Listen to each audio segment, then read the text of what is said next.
Hay 2.300 millones de cristianos, 2.000 millones de musulmanes, 1.100 millones de hindúes, 500 millones de budistas y 15 millones de judíos en el mundo, y hay un total de 400-300 religiones así. Cuando eso pasa, algunos pueden preguntar, ¿por qué debería seguir el Islam entre tantas religiones? ¿Cómo sabemos que el Islam es la religión correcta? Lo responderemos con una técnica muy interesante desarrollada por el filósofo Descartes. Se llama escepticismo cartesiano. Para resumir, él dice, imagina que tienes una canasta llena de manzanas. Pones tu mano en la cesta y luego sacas una buena manzana.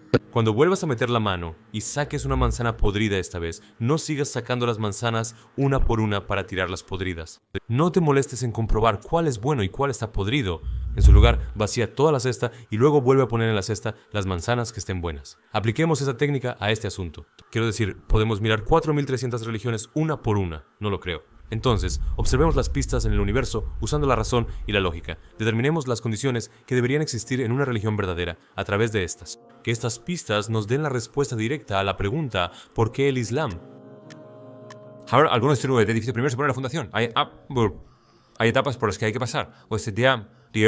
Para resolver el problema, necesitamos hacer eliminaciones paso a paso, comenzando desde la base. Por lo tanto, nuestros filtros serán estos. ¿Existe un Dios? ¿Es necesaria la religión? ¿Y si existe la necesidad de una religión? ¿Debería haber un libro sagrado? Primero veamos los cimientos del edificio.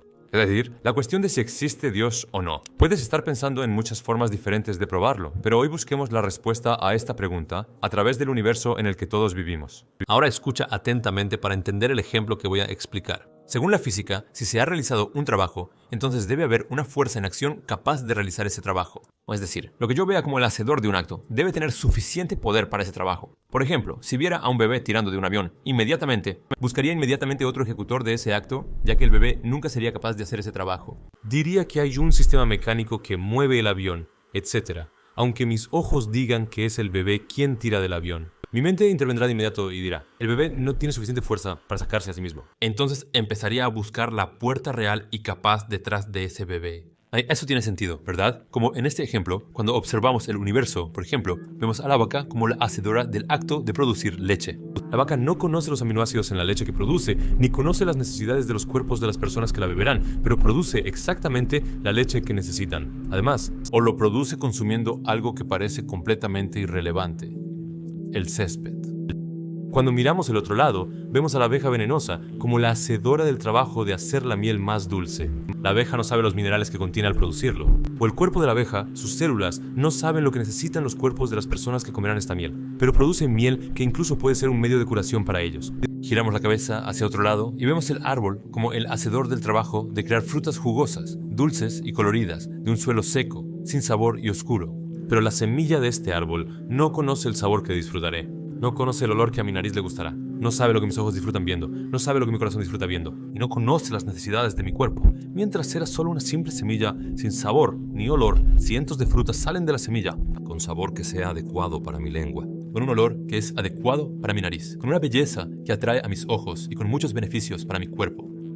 En este mismo momento, mi mente se activa inmediatamente y me dice que estos actores que parecen estar haciendo todo esto no tienen las habilidades necesarias para estos trabajos. todo esto es muy interesante. Algunas cosas están dando a alguien más algo que no tienen, pero normalmente eso es imposible.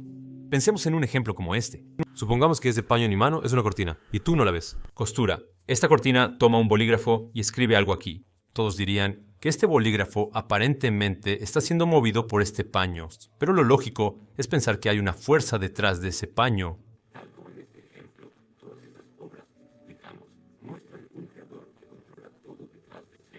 Si logramos entender completamente estos ejemplos, entonces podemos ver con los ojos de nuestra mente que hay un creador, alguien que nos conoce, Quien actúa tras las cortinas y hace que todas estas cosas sucedan según nuestras necesidades. Ahora, si el primer filtro está claro, religiones como el budismo, jainismo y el hinduismo, y se eliminan creencias filosóficas como el ateísmo, el agnosticismo, el naturalismo y el escepticismo, porque tiene que haber un creador, como sea que lo llames. ahora pasemos a nuestro segundo filtro. Aquí usaremos el método de comparación de la ciencia de la lógica. Permítemelo explicar de esta manera. Cuando miramos a nuestro alrededor, la siguiente regla es constante en cualquier momento, en cualquier lugar. Si hay un trabajo, un producto frente a nosotros, la persona que lo hizo lo conoce. Además, cuando alguien va a hablar de ello, la primera persona que tiene voz en el asunto es quien lo creó.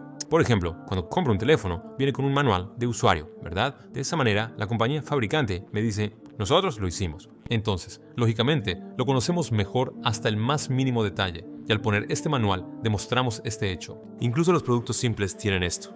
Entonces nuestra mente pregunta, ¿cuándo hay manuales incluso en trabajos simples? ¿Es posible que el creador del universo, que creó a la humanidad y los envió al mundo, no haya enviado un manual de usuario que pudiera guiarlos? A lo largo de la historia, toda la humanidad ha estado planteando las siguientes preguntas. ¿Quién soy yo? ¿De dónde vengo? ¿A dónde voy? ¿Cuál es mi propósito en esta vida? Es posible que el creador me dote de una mente para hacer estas preguntas, pero no me brinde un mensaje con sus respuestas. Por supuesto, no nos dejará perdidos sin informarnos. Él se comunicará, nos informará y nos enviará una guía que muestra el camino. Entonces entendemos que la religión que buscamos debe basarse en un libro. Debe tener una guía, un manual. Y con el segundo filtro, eliminamos religiones como el sintoísmo o creencias como el ateísmo, el panteísmo y el nihilismo. Entonces, si te hago una pregunta, ¿crees que solo el libro es suficiente? Nos dan libros en las escuelas, pero ¿es eso suficiente? ¿No necesitamos también un maestro que enseñe ese libro? De hecho, necesitamos un maestro que no solo enseñe el libro, sino que también reúna a los estudiantes en un aula y llame su atención hacia ese libro, incluso si hay estudiantes que no quieren escuchar. No obstante, debes haber entendido a qué me refiero con esta analogía. Al igual que un maestro que explica el libro dando ejemplos y narraciones y que establece orden en el aula, la religión que buscamos también necesita un líder instructivo, un mensajero. También podemos pensar de esta manera. En cada campo hay conocimiento teórico y hay aplicación práctica de eso.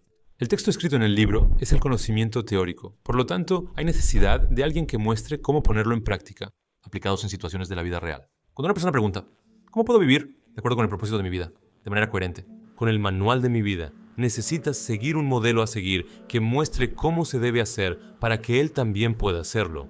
Así que si volvemos a nuestro ejemplo del maestro, no basta con conocer las teorías matemáticas, también es necesario ver y aprender cómo se utilizan y se aplican. ¿No crees que tiene más sentido tener un profeta en una posición de liderazgo? De hecho, hay ejemplos de esto incluso en el reino animal. Por ejemplo, al observar una colmena, ves una colonia que vive como comunidad y sirve a un propósito común. Una abeja reina ha sido designada como líder de esa sociedad. O si visitas una colonia de hormigas que sirve a un propósito común, verás a una reina hormiga como líder. Es posible que Allah, quien no deja a estos grupos sin líder, sin guía, deje a la humanidad sin tal guía. Hablamos sobre la humanidad, los seres vivos más valiosos, mucho más allá de hormigas y abejas. Allah ha creado cientos de sabores para la pequeña lengua del hombre. ¿Es posible que abandone a la humanidad? ¿Es posible que no los guíe enviando un mensajero? Si hemos comprendido este ejemplo completamente también, con este tercer filtro, hemos eliminado religiones como el hinduismo, el caodaísmo, los drusos, fe que no cree en ningún profeta. Permíteme señalar también que la religión que estamos buscando necesita mencionar los milagros de los profetas también. Dijimos al principio que hay 4.300 religiones en el mundo. Pues aplicamos estos tres criterios y filtramos todas las religiones y creencias filosóficas cuyas raíces podemos acceder. Solo nos quedamos con 3 religiones: cristianismo, judaísmo y islam. Todos tienen el concepto de un creador, un libro y un profeta. Ahora, quiero que notes esto. El hecho de que estas 3 religiones hayan pasado por todos estos filtros muestra que sus fundamentos están basados en la verdad. Cuando miramos el judaísmo, vemos que la figura principal es Moisés. Y en el cristianismo, la figura principal es Jesús. La paz sea con todos ellos. A todos ellos. Aunque las enseñanzas de estos 2 grandes profetas ahora están corrompidas en estas 2 religiones, lo que inicialmente trajeron era la verdad. La característica común de estas 2 religiones es que ambas no aceptan al profeta Muhammad, la paz sea con él, como un verdadero mensajero. Pero el Islam dice que el profeta Muhammad es el último mensajero de Alá y que Jesús y Moisés también fueron sus mensajeros. Basándonos en esta realidad, podemos concluir que si probamos que el profeta Muhammad, la paz sea con él, es un verdadero mensajero, entonces se probará que el Islam es la única religión verdadera y que Moisés y Jesús vinieron a entregar el mismo mensaje común de Alá. ¿Sí? Es en este punto que muchos ejemplos de esto vienen a nuestra mente. Uno de los ejemplos más importantes es su propia vida, alayhi salatu wassalam. Imagina, vivió entre su gente durante 40 años antes de su profecía. Durante 23 años en su vida profética ha estado al frente entre la misma gente de nuevo. Y cada uno de sus movimientos estaba siendo observado. Vamos a ver si tal persona, Masala, era un mentiroso o no. Lógicamente, sabemos que las personas que están cerca unas de otras, en rango y posición, pueden imitarse mutuamente. Pero cuanto más baja es la posición de una persona respecto a la otra, más difícil se vuelve imitarla. Por ejemplo, piénsalo. Ibn Sina, también conocido como Abisinia en Occidente, un genio de la medicina, cuyos libros se han enseñado en universidades de todo el mundo durante siglos. ¿Qué también crees que una persona ignorante puede imitar? Puede fingir ser Ibn Sina. Si va a una ciudad y dice, soy Ibn Sina, ¿Cuántas personas le creerían? Después de un tiempo, las personas que pasan tiempo con él se darán cuenta de que es un mentiroso por su actitud y acciones, ¿verdad? Un fraude. Y una persona pobre no pueden imitar a un sultán. En poco tiempo, todo sobre él gritará que es un impostor. Digamos que pudo imitarlo. Pero, ¿cuánto tiempo puede seguir engañando a la gente? Tarde o temprano, su mentira saldrá a la luz de una forma u otra. Deberíamos tomar esta comparación lógica y aplicarla al profeta Muhammad, la paz sea con él. La religión que él trajo dice lo siguiente sobre él. Persona a la que Alá ha hecho profeta entre incontables personas, el último mensajero de Alá Azza wa Jal, enviado a toda la humanidad, el más superior y moral de todos. Ahora, hay dos posibilidades aquí, o eso es realmente el caso, o Dios no lo quiera, es un mentiroso. Pero debemos recordar que la persona que lo declara mentiroso no puede aceptarlo como una persona común. En la vida real. Debe aceptarlo como el mayor mentiroso de la historia, porque mintió sobre estar en una posición tan elevada. Debería aceptarlo como alguien que no acepta a Dios, no teme que pueda castigarlo. Y miente en nombre de Dios. Digamos que lo hizo. ¿Puede mantenerlo durante 23 años? Puede haber quienes piensen que el profeta estaba en contacto con pocas personas, pero eso no es así en absoluto. Durante su vida profética, aquellos que lo rodeaban, miles de personas han observado cada aspecto de él uno por uno. Sabemos con qué mano come, qué alimento pone primero al entrar a un lugar hasta el orden en que se cortan las uñas. Quiero decir, lo examinaron con tanto detalle que no hay otra persona en la historia que haya sido examinada con tanto detalle. ¿Crees que si hubieran visto alguna inconsistencia, algún defecto en él, habrían permanecido a su lado y pasando por todas estas dificultades? Por supuesto que no. Además, quienes lo observaron no solo fueron los creyentes. Aquellos que niegan su profecía también lo observaron. Bueno, él estaba entre ellos antes de convertirse en mensajero, no solo después. Nació y creció entre ellos. No era un extraño. Sabían todo sobre él. Le tenían tanta confianza que antes de que se convirtiera en profeta, ellos le dieron el apodo de Al-Amin. Significa el digno de confianza. Todos estuvieron de acuerdo en que nunca mentiría y sabían lo moral que era. Estaban tan seguros de esto que incluso aquellos que se convirtieron en enemigos suyos después de su profecía aún confiaban sus pertenencias a él. No podían encontrar un defecto en él, ni antes ni después de la profecía. Lo único que encontraron como defecto fue calumniarlo llamándolo mago, un hechicero, nada más. Una persona que va a mentir tiene que obtener un beneficio mundano de ello, ¿verdad? Pero no había nada que le beneficiara en lo que hacía. Al contrario, habían cosas que le dificultaban mucho las cosas. Ayunaba durante días. A veces ayunaba sin suhoor ni iftar debido a la pobreza. Aisha dice, a veces no se cocinaba comida en su casa durante 2 meses. Él come cosas como dátiles. Él ora, realiza el salah durante horas en la noche. ¿Qué es el rezo del tahajjud? ¿No es despertarse en el último tercio de la noche y orar? Para los musulmanes, esta oración es sunna, opcional. Pero para el profeta era obligatorio.